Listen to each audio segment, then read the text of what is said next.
अध्यात्म प्रेमी, भगवत भक्ती प्रेमी सुहृदजन हो, विनम्र प्रणाम. आजच्या साप्ताहिक चिंतनात आपण सख्य भक्तीचे गीता संदर्भ पाहणार आहोत. पण तत्पूर्वी सख्य भक्तीच्या रूप स्वरूपाची थोडी आठवण करूया. सख्य भक्तीमध्ये आपणाला भगवंत हा जीव की प्राण वाटतो आणि एकदा का या देवाशी आपलं सख्य जुळलं, सख्य निर्माण झालं की मग सारी चिंता त्या देवावर व्हावी. लेकराला कधी चिंता करावी लागते का? माऊली लेकराची चिंता करायला सर्वथा समर्थ असते. त्याच पद्धतीनं भक्ताची चिंता करायला भगवंत समर्थ असतो. संत वचन सांगायचं तर तुम्ही सख्य भक्ती करा की मग देवास लागे चिंता सदैव भक्ताची. त्या भगवंताला भक्ताची चिंता लागते अहोरात्र. देवास लागे चिंता सदैव भक्ताची. आपण फक्त त्या भगवंताशी अनन्य निष्ठ असावं की तो आपल्याला कधी कधीच उपेक्षित नाही. यासाठी आपण सर्वजण आठवण ठेवूया ती महाभारतातल्या लाक्षागृहाच्या प्रसंगाची. विचार करा, दुर्योधनानं कटकारस्थान इतकं छान आखलं होतं की 5 पांडव कुंतीसह त्या लाक्षागृहामध्ये जळून भस्मसात होणार होते. पण या भक्ताची चिंता भगवंताला होती आणि मग त्या लाक्षागृहाच्या खालून भुयार काढलं गेलं, विवर काढलं गेलं. 5 पांडव आणि कुंती सुखरूप बाहेर पडले. शब्द असे, पांडव लाखा जोहरी जळता. जळले का? नाही. पांडव लाखा जोहरी जळता विवर द्वारे बाहेर काढी येले. ही भगवंताची किमया आहे. म्हणूनच समर्थ रामदास स्वामी म्हणतात, सखा मानावा भगवंत, माता पिता गणगोत, विद्या लक्ष्मी धन वित्त सकळ परमात्मा. फक्त परमात्मा आणि परमात्माच. या सख्य भक्तीचं सर्वोच्च उदाहरण म्हणजे वीरश्रेष्ठ अर्जुन आणि गीता योगेश्वर भगवान श्रीकृष्ण. अहो, त्या श्रीकृष्णानं अर्जुनासाठी काय केलं नाही, कोणती गोष्ट त्याने शिल्लक ठेवली नाही. बर, श्रीकृष्ण कोण बरं? ज्ञानदेवांच्या शब्दात सांगायचं तर रोकडे परब्रह्म. पण हे रोकडे परब्रह्म रणभूमीवरच्या रथाचा सारथी होण्याचंही काम करू शकलं. पार्थ सारथी हे बिरुद श्रीकृष्णानं मोठ्या अभिमानानं मिरवलं. या द्वारकाधीशानं काय केलं नाही? या द्वारकाधीशानं चक्क घोडे धुतले, घोड्यांना खरारा केला. कारण श्रीकृष्ण आणि अर्जुन या दोहोंच्या सख्य भक्तीमध्ये या दोघांची हृदय एक होती. त्या हृदयातली स्पंदन एक होती. त्या हृदयाला जाणवणारं सुखदुःख एक होतं. आणि या दोघांच्या जीवनाचं धर्म संस्थापनार्थाय संभवामी युगे युगे. आणि म्हणून त्या दोहोंची सख्य भक्तीतून उमलणारी कृती सुद्धा एकच होती, यात संख्या नाही. जी सख्य भक्ती आहे ना, याचे जेव्हा आपण गीता संधी भगवद्गीतेत या सख्य भक्तीला, या सखा असणं, याला भगवंताने कोणता शब्द वापरलाय? जरा अभ्यास केला की लक्षात येतं, भगवंतानी सखा या अर्थी सुहृद हा शब्द वापरलाय. हा सुहृद शब्द भगवद्गीतेच्या 18 अध्यायातल्या 4 अध्यायांच्या मध्ये आलेला आहे. एक सांगतो, ते आहे 5व्या अध्यायातलं 29व्या श्लोकातलं उदाहरण. सुहृदम सर्वभूतानां ज्ञात्वा माम शांती मृच्छती. इथं सुहृद, सुहृदम असा उल्लेख आहे. आजच पहिल्या अध्यायात 27वा श्लोक, 6व्या अध्यायामध्ये 9वा श्लोक, 9व्या अध्यायामध्ये 18वा श्लोक आणि आता सांगितलेला 5व्या अध्यायातला 29वा श्लोक, हे सुहृद, सु म्हणजे चांगलं, हृद म्हणजे हृदय. सख्य भक्तीत काय असावं लागतं? तुमची बुद्धी किती उंचीची आहे, तुमचा बुद्ध्यांक काय आहे, याला किंमत नाही. किंमत आहे भावनांकाला. तुमची भावना कशी आहे. आणखीन एक गीतेचा संदर्भ बघा, की सख्य भक्तीत काय घडतं बरं. तर सख्य भक्तीमध्ये दोन सखे एकमेकाला सहकार्य करतात, सहयोग करतात. म्हणून सख्य भक्तीचं वर्तमान काळासाठी एक उदाहरण आहे, एक संदेश आहे, तो आहे परस्पर सहकारिता. हा परस्पर सहकारितेचा उल्लेख सुद्धा गीतेमध्ये आलाय. तो आलाय 3ऱ्या अध्यायात. शब्द असे येतात, भगवंत सांगतात, सहयज्ञ प्रजा सृष्ट्वा पुरो वाच प्रजापती. एक. दुसरं, परस्परम भावयंतस श्रेय परमवाप्स्यथ. तुम्ही परस्परांना मदत करा, सहकार करा, सहकार्य करा. ही परस्पर सहकारिता हेच सख्य भक्तीचं एक लक्षण आहे. आपण सुहृद ही संज्ञा बघितली, परस्पर सहकारिता हे त्या सख्य भक्तीचं एक काम बघितलं, कार्य बघितलं. पण ज्याला खरीखुरी सख्य भक्ती म्हणतात ना, ती मगाशी उल्लेखल्याप्रमाणे अर्जुनाचीच. त्या सख्य भक्तीवर पहिला आणि सर्वोच्च अधिकार कोणाचा असेल तर तो वीरश्रेष्ठ अर्जुनाचा. मगाशी मी सांगितलं काही गोष्टी घोड्याला खरारा करण्यापासून. पण जरा विचार करूया, या अर्जुनानं सख्य भक्तीनं जो सखा भगवंत आहे त्याला काही मागावं, आणि अर्जुनानं मागितल्यानंतर त्याच्या तोंडातून शब्द बाहेर पडल्या क्षणी त्याला किती देऊ आणि काय देऊ असं भगवंताला व्हावं. पुन्हा गाय आणि वासरू, माय आणि लेकरू तसंच हे नातं आहे. काही मागावं आणि मग मी किती देतो, कधी देतो याची भगवंतालाच घाई व्हावी, भगवंतालाच त्वरा व्हावी, भगवंतालाच एका अर्थानं वत्सल पान्हा फुटावा, तशी स्थिती आहे. जरा तो विश्वरूप दर्शनाचा प्रारंभ आठवा.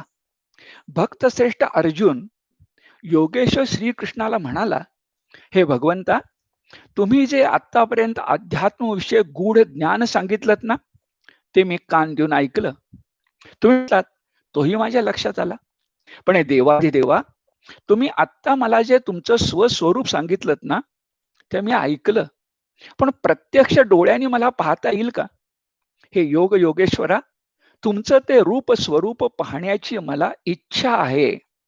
एवढे शब्द अर्जुनाच्या मुखातून बाहेर पडण्याची खोटी. लगेच भगवंत काय म्हणाले, हो हे अर्जुना, माझी नाना प्रकारची, नाना रंगाची, नाना आकारांची शेकडो नव्हे तर हजारो रूपे पहा. आणि घाई बघा, हे आदित्य बघ, हे वसु बघ, हे रुद्र बघ, अश्विनी कुमार पहा, मरुद्गण पहा. एवढंच नव्हे तर सारं चराचर जग माझ्या एकाच देहामध्ये पहा. भगवंतांना घाई झाली आहे दाखवण्याची सख्य भक्ती. आणि भगवंत घाईघाईनं असं म्हणाले आणि मग त्यांच्या लक्षामध्ये आलं की अरे, हे सगळं मी बघ म्हणतोय, दाखवतोय, पण अर्जुनाला हे दिव्य रूप त्याच्या साध्या चर्मचक्षुनी कसं काय दिसणार आहे. मग लक्षात आलं, घाई नाही चालणार. अर्जुनाला दिव्य दृष्टी दिली पाहिजे. आणि मग कोण आहे योग योगेश्वर? सखा भगवंत. या सखा भगवंतानं अर्जुनाला सांगितलं, थांब जरा, तुला दिव्य दृष्टी देतो, मग तुला दिव्य दर्शन घडेल. न तू माम शक्यसे द्रष्टू मने नैव स्वचक्षुषा दिव्यम ददानी ते चक्षु पश्य मे योगमैश्वरम.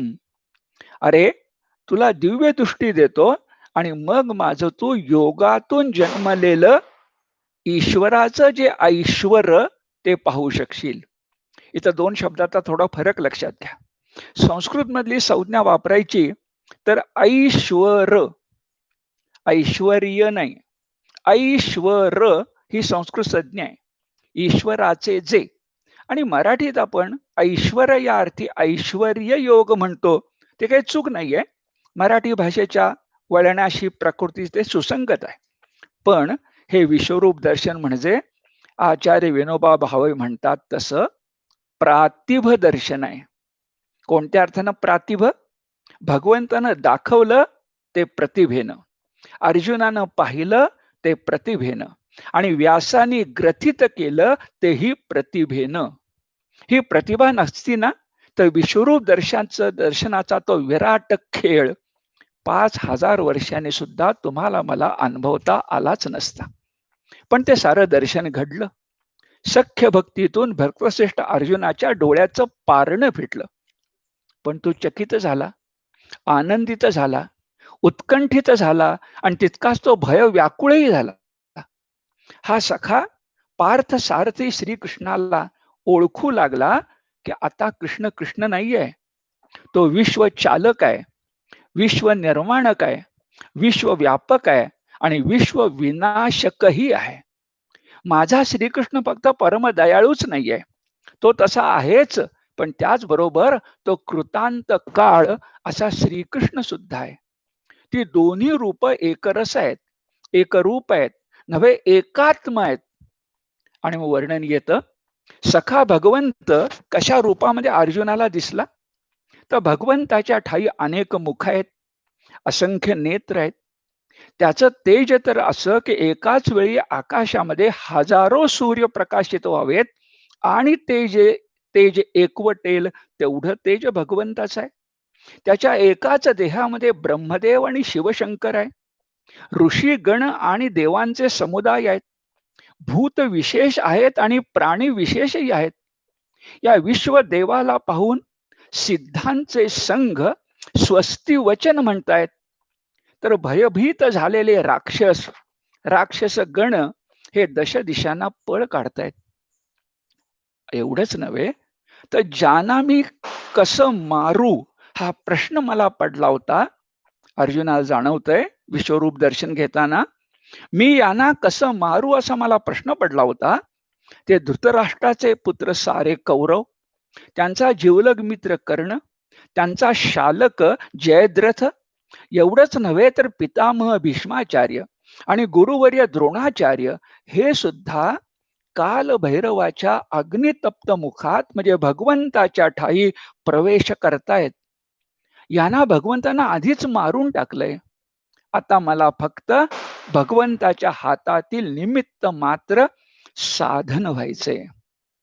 म्हणून या साऱ्या प्रातिभ दर्शनानं, विश्वरूप दर्शनानं अर्जुनाचे विषाद योगातले सारे संशय कापूर जसा अग्नीमध्ये जळून जावा तसे संपून गेले. पण सुहृदजन हो, गंमत बघा, अर्जुनानं विश्वरूप दर्शन घेतलं आणि त्याचा तो तथाकथित प्रज्ञावादाचा झंझावात होता ना, तो थांबला. पण दुसरीकडे सख्य भक्तीचं, भगवत भक्तीचं वादळ निर्माण झालं. अर्जुनाला प्रश्न पडला की हा विश्वरूपी विश्वदेव, विश्वरूपी विश्वदेव माझ्या समवेत यादव श्रेष्ठ श्रीकृष्ण म्हणून वावरतोय. तो काही दाखवत नाही, हा त्याचा मोठेपणा आहे. पण मला काही कळत नाही, हा माझा मर्यादातिक्रम नाही का? होय, तो मर्यादातिक्रमच आहे. पण मर्यादातिक्रम लेकरानं केला तर माऊलीला काही वाटत नाही. त्याला म्हणतात सख्य भक्ती. आणि या सख्य भक्तीचा आदर्श असणारा अर्जुन, आपल्याला हे सगळं जाणवलं या अपराध भावनेतून, पण भाव भिजल्या शब्द कळेतून म्हणायला लागला, हे देवा, इथं सख्य भक्ती आहे. अर्जुन श्रीकृष्णाला म्हणायला लागला, अरे काय घडलं माझ्या हातून? सखेती मत्वा प्रसभम यदुक्तम, हे कृष्ण, हे यादव, हे सखेती, अजानता महिमानम तवेदम, मया प्रमादात प्रणयेन वापी. हे देवाधिदेवा, अरे तुझा महिमा मी जाणलाच नाही रे. मी तुला माझ्या बरोबरीचं मानलं, समवयस्क मित्र मानलं. मी तुझ्याशी फार सलगीनं वागलो, अमर्यादेनं बोललो. अरे मी काय काय केलं? भाव भिजल्या शब्दामध्ये अर्जुन म्हणतोय, अरे मी काय काय केलं भगवंता? यच्चा वहासार्थ मत्सत्कृतोसी विहारशय्यासन भोजनेषु एकोऽथवा वा एकोऽथवा त्यच्युत तत्समक्षं तत्क्षामये त्वा महम प्रमेयम. अरे, मला तू क्षमा कर. का बरं? हे देव देवेश्वरा अच्युता, अरे गमतीच्या खेळात असो किंवा मजेमध्ये भोजन प्रसंगी असो, आपण दोघेच असताना असो किंवा सर्वा समक्ष असो, अनेकदा तुझी मी थट्टा मस्करी केली, प्रसंगी तुझा अवमान केला, आणि या सख्य भक्तीच्या पोटी तुझा अचिंत्य प्रभाव हा मला जाणवलाच नाही रे. हे देवाधिदेवा, खरोखरच मी तुझ्या क्षमेला पात्र आहे. हे देवाधिदेवा, मी तुझ्या क्षमेला पात्र आहे. मी तुझा शतशः अपराधी आहे, असं अर्जुन पुन्हा पुन्हा म्हणू लागला. खरं म्हणजे नरनारायणातील नराचे पश्चाताप दग्ध असे उद्गार आहेत. पश्चाताप दग्ध उद्गार आहेत हे नराच्या दृष्टीनं, पण नारायणाच्या दृष्टीनं हा सारा सख्य भक्तीचा खेळ आहे. म्हणून भक्तश्रेष्ठ अर्जुन मात्र म्हणू लागला, परमपूजनीय परमेश्वरा, मी तुला साष्टांग प्रणाम करून मनपूर्वक दंडवत घालून प्रार्थना करतोय की देवा, अरे शब्द किती लाघवी, लढीवाळ, खडी साखरेसारखे आहेत बघा. अर्जुन म्हणतोय, देवा, अरे प्रापंचिक जीवनात वडील जसे मुलाचे, मित्र जसा मित्राचे, जिवलग जसा लाडक्याचे अपराध पोटामध्ये घालतो ना, हे देवा, त्याचप्रमाणे माझ्या साऱ्या चुका तू पदरात घे. सख्य भक्तीची ही लढीवाळ भाषा आहे. अर्जुन म्हणाला, तस्मात् प्रणम्य प्रणिधाय कायम प्रसादये त्वामहमीश मीड्यम पितेव पुत्रस्य सखेव सख्युः प्रिय प्रियार्या रसिदेव सोढुम. असा हा सख्य भक्तीचा भगवद्गीतेच्या श्लोकातून उमललेला भाव सुगंधित असा केशर मळा आहे. विनम्र प्रणाम.